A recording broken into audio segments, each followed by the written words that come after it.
الرحمن الرحيم. الحمد لله رب العالمين، والصلاة والسلام على سيد الأنبياء والمرسلين وعلى آله وصحبه أجمعين. أما بعد، قال النبي صلى الله عليه وسلم: القبر حفرة من حفر النار أو روزة من رياض الجنة.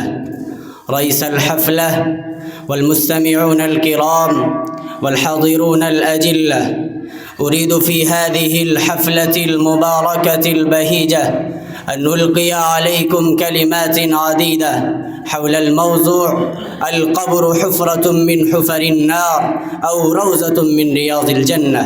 وفقني الله بإلقائها ووفق إياكم باستماعها بهدوء وطمأنينة والعمل بها. أيها الحاضرون، إن هذا العالم الذي ولدنا فيه وبه نشأنا وترعرعنا وشببنا وهرمنا وعملنا فيه عملا صالحا وآخر سيئا حسب استطاعنا، ولا نزال نعمل ما دام بنا الحياة الفانية المستعارة حتى يأتينا اليقين. أيها الإخوة المؤمنون، إن الزمن الذي يأتي على الإنسان بعد موته إلى قيام الساعة يقال له البرزخ، والبرزخ لغة الستر والحجاب، لأن ذلك الزمن يكون سترا بين الدنيا والآخرة، لذا يقال له البرزخ.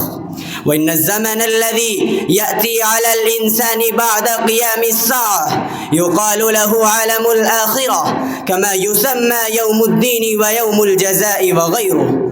ذكرت أمامكم ثلاثة أنواع من العالمين: عالم الدنيا وعالم البرزخ وعالم الآخرة. ولأن موضوع خطبتي اليوم هو عالم البرزخ، ولذا أريد أن أبين لكم حقيقته بصراحة مع الإيجاز في ضوء الكتاب والسنة.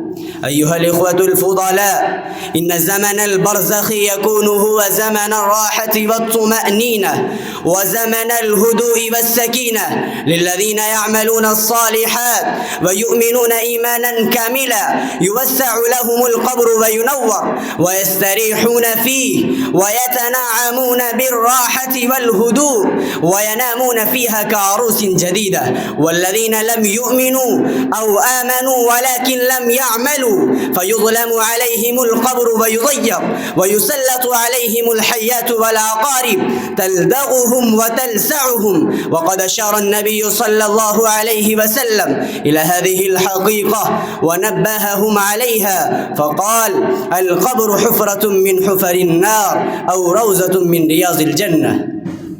أيها المستمعون الكرام، إن من يوصر الحياة الدنيا على الآخرة يخاف من الموت ويخاف من عالم البرزخ وعالم الآخرة، وتأخذه الهزة باسم الموت ويرتعش رعشته باسمه. سأل سليمان بن عبد الملك أبا حازم رحمه الله تعالى وقال له: أخبرني لماذا نخاف من الموت؟